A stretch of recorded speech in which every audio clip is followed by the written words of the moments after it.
Hey girl, hello and welcome to this quiet space for thoughtful reflections. We're going to be doing a series on boundaries. In this video, we'll discuss what boundaries are. Subsequent videos, we'll talk about why we need to create boundaries and how to create boundaries. You know, when we open our phones, there's something on boundaries. There's someone saying have boundaries. But the young girl is asking, what are even boundaries? So, boundaries are laws, personal laws that govern you as an individual.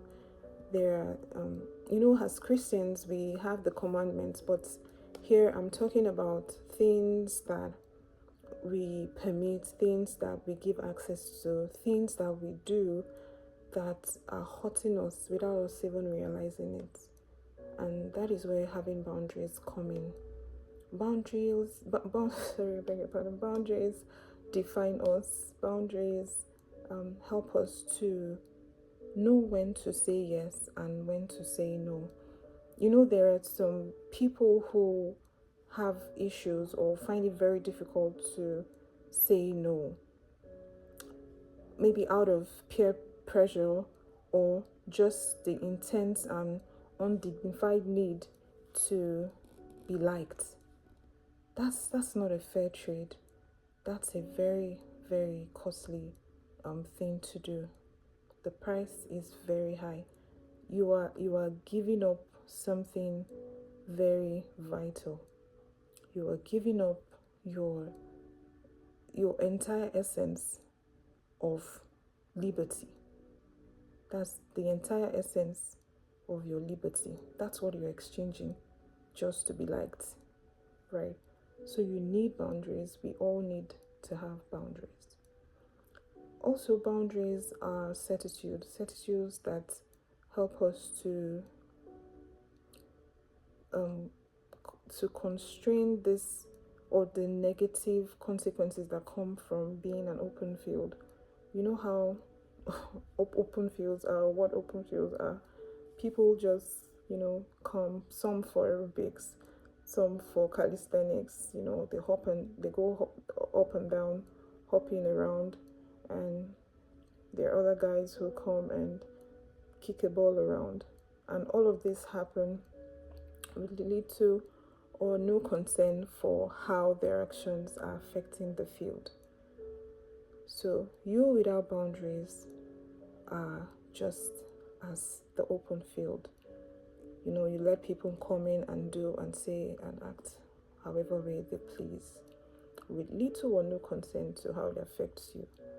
Right? So we all need to have boundaries. It is essential. And in my subsequent videos, I'm going to discuss why we need to have boundaries and the ways or what ways we can imbibe to create or have these boundaries engraved in our hearts. All right. Before I end this video, I'd like to read an excerpt from an article I read by Kelly McSperrin. She said, "Boundaries define us. They define what is me and what is not me. A boundary shows me where I end and someone else begins, leading me to a sense of ownership. Knowing what I am to own and take responsibility for gives me freedom." Contrary to what people think, having boundaries does not constrain us. It restrains people and gives us liberty. Say you go out with a couple of friends and you've probably set a curfew, right? You don't stay out late till past a certain time. And then that time arrives and the person is trying to convince you. Having boundaries restrains that person from having influence over your convictions, in the sense that you remember you have the liberty to walk away, right? So having boundaries restrains that person from forcing you and gives you the liberty to walk away. You know that, okay, I came here of my own volition, so I have the liberty to stand up and leave. That is just one of the reasons why we need to have boundaries. I just painted a scenario very briefly, but we'll talk extensively on it in my subsequent videos. I hope I see you. I really want you to be a part of this series. It's important, it's essential, and we all need to be reminded that having boundaries is key. All right. Oh, and please like, share, and subscribe. I'll see you in the next video.